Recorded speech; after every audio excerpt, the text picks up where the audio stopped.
Vážení priatelia, dnes je 14. január 2025 a zvýšená aktivita UFOs a rôznych drónov naznačuje, že tento rok sa chystá byť rokom odhalenia. Táto vzrušujúca doba si samozrejme vyžaduje, aby aj Slováci mali prístup k informáciám tohto charakteru. A toto je dôvodom, prečo som sa rozhodol prekladať videotýždenník Eleny Danaan pod názvom Star Nation News. Ak už sledujete tento kanál, tak ste určite zistili, že 2 epizódy sú už k dispozícii. Urobil som pre ne osobitný videozoznam pod názvom Hviezdne správy. Takto budú nasledovné epizódy pekne pokope. Z dôvodu, že Elena Danaan spomína vo svojich videách určité bytosti a okolnosti, o ktorých Slováci pravdepodobne nebudú nič vedieť, tak som sa rozhodol urobiť túto prezentáciu. Tak teda, nestracajme čas a ideme na to. Začneme s bytostiami, ktoré ľudia na Zemi poznajú pod menom Anunnaki, alebo tí, čo prileteli z neba. Tieto bytosti prišli na našu Zem tak asi pred 750 000 rokmi. Vieme to z hlinených doštičiek s klinkovým písmom, ktoré sa našli v Mezopotánii.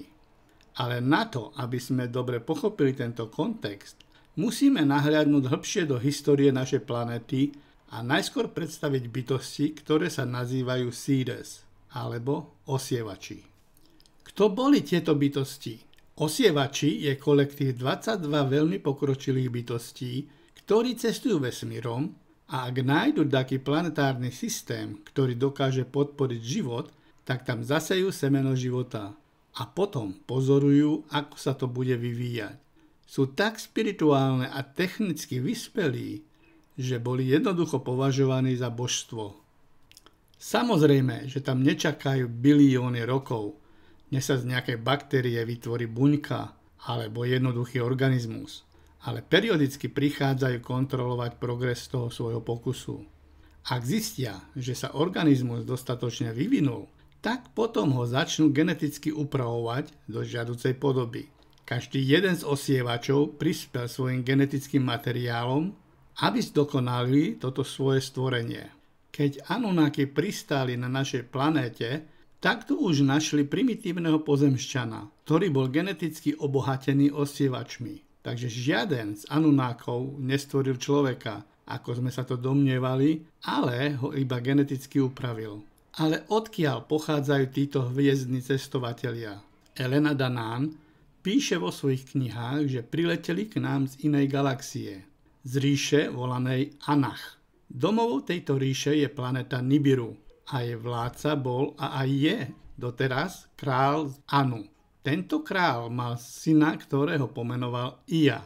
V tej dobe bol Anachim, tak sa volali obyvatelia tejto ríše, veľmi vývojný národ. Dobýval a podmaňoval si iné planéty za účelom rozšírenia svojej ríše. Z toho dôvodu Anachim sa skladá z rôznych druhov bytostí vrátane jaštercov. Jedného dňa sa naskytla pre Anu obrovská príležitosť na rozšírenie svojej ríše. Ak by sa oženil s jaštercovou kráľovnou Tiamat, tak by mohli obe ríše spojiť. Tiamat pochádza zo sikárskej rasy, ktorá je mimoriadne agresívna a dobývačná. Tiamat a Anu sa dohodli, že po svadbe Anu dostane celé jej kráľovstvo. Podmienkou však bolo, že ich prvorodený syn sa stane najvyšším vojenským veliteľom celej ríše. A tak sa aj stalo. Neskôr sa im narodil syn, ktorého pomenovali Juh. Od mladosti bol Juh vychovávaný vo vojenskom duchu. Bol cvičený rôznymi vojenskými stratégiami a taktikmi, aby keď dospeje, bol pripravený na jeho veliteľskú pozíciu. Keď ju dospel, tak bol povýšený na najvyššieho veliteľa s titulom Enlil. En je titul najvyšší komandant a Lil je armáda, čiže Enlil najvyšší komandant armády. Po objavení našej galaxie, ktorú Anunnaki pomenovali Nataru, a neskôr aj našej Zeme, Ki, Zistilo sa, že Zem drží nesmierne minerálne bohatstvo. A preto sa Anu rozhodol vyslať na Zem výpravu za účelom ťažby tohto bohatstva, zamerajúc sa na ťažbu zlata.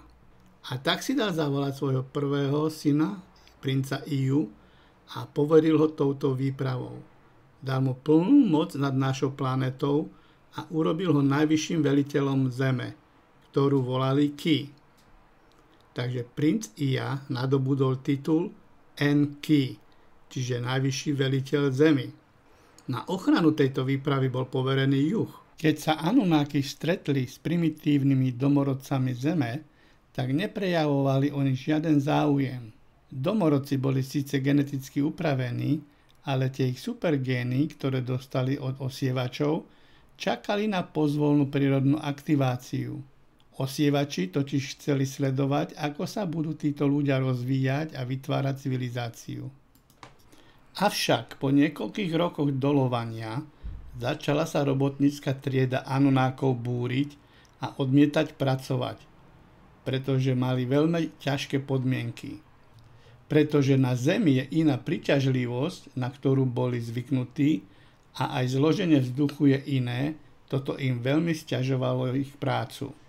Preto vedenie expedície prišlo na nápad, že po malej genetickej úprave domorodcov by sa ich inteligencia mala zvýšiť na úroveň robotníka, ktorý bude vedieť poslúchať rozkazy.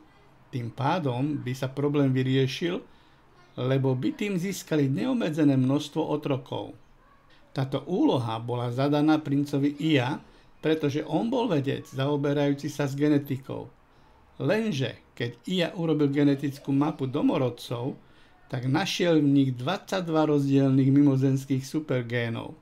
V tomto Ia videl úžasný potenciál a tak nemal srdce na to, aby ich zdegeneroval na úroveň otrokov. Genetické laboratórium, ktoré Ia používal, sa volalo Eden, čiže raj, a nachádzalo sa na materskej lodi nazvanej Nebiru.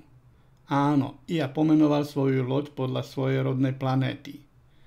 Táto materská loď je vlastne upravený planetoid, čiže na prvý pohľad vyzerá ako planéta. Teraz už asi tušíte, kam to všetko smeruje. Eden, stvorenie Adama a Evy, jablko múdrosti a pokušiteľ had. Tieto bajky sú opisované aj v Biblii a sú založené na skutočných udalostiach. Lenže tieto udalosti nemôžeme brať doslovne, ale obrazne. Ako je napríklad príbeh hada pokušiteľa, ktorý vlastne predstavuje krútiace sa DNA. Len si skúste predstaviť, ako by ste vysvetlili primitívnemu človeku, ktorý zapisoval dejiny, že upravujete DNA. Keď sa juh dozvedel, že Ia namiesto toho, aby vytvoril otrokov, zveladil Adama a Evu na úroveň svojej inteligencie, tak sa rozhneval, že ich chcel všetkých zabiť. A preto Ia musel Adama a Evu schovať na zemi. Toto je ten príbeh vyhnania Adama a Evy z raja, ktorý sa opisuje v Biblii. Takisto aj Ia musel utiecť pred hnevom Enlila, lebo aj jeho život bol ohrozený. Rozhnevaný Enlil potom poveril svojich genetických vedcov, ktorí pozastavili rozvoj supergénov a upravili populáciu Zemi na poslušných otrokov. Toto je taktiež príbeh o vzniku zvláštnej krvnej skupiny 0, ktorá je vlastne univerzálnym dárcom. Ak máte túto krvnú skupinu, tak ste krvnej línie Adama a Evy. A keď sa podarilo Enkimu utiec a zachrániť si život pred Enlilom, Enlil sa mu za to kruto pomstil tým, že poštval jeho syna Marduka proti svojmu otcovi. V mytológii Marduk predstavuje Lucifera, ktorý je vlastne opozícia Enkimu. No ale to je iný príbeh na inú dobu. Ešte malá zmienka o časovaní tohto príbehu. Spomínam tu, že Anu je ešte stále král a vládne nad svojim kráľovstvom, čo znie ako nezmysel. Aby sme toto dokázali pochopiť, tak si musíme uvedomiť niekoľko faktorov. Za prvé, životnosť Anunnákov nie je taká ako ľudská. Za druhé, v skutočnosti samotný čas nie je lineárny. je to iba naše vedomie, čo vníma priebeh času lineárne. Taktiež čas je závislý na príťažlivosti planéty, takže priebeh času na Zemi je kompletne iný ako na Nibiru. Z týchto dôvodov je celkom možné, že tých 75 000 rokov, čo ubehlo tu na Zemi, pre niekoho, čo by žil na Nibiru, môže byť iba nejakých 50 alebo 100 rokov. A nakoniec ešte malá poznámka pre kresťanov. Mojím úmyslom tu nebolo konfrontovať kresťanskú vieru, ale predstaviť iný zorný uhol na udalosti, ktoré sa odohrali. A to podľa Eleny Danaan. Samozrejme, že ja sám rešpektujem právo každého v jeho osobnú vieru. Pevne verím, že táto prezentácia vám objasnila určité záležitosti, čo vám lepšie umožní pochopiť udalosti z viednych správ. A my sa uvidíme na nasledujúcem vydaní Star Nation News.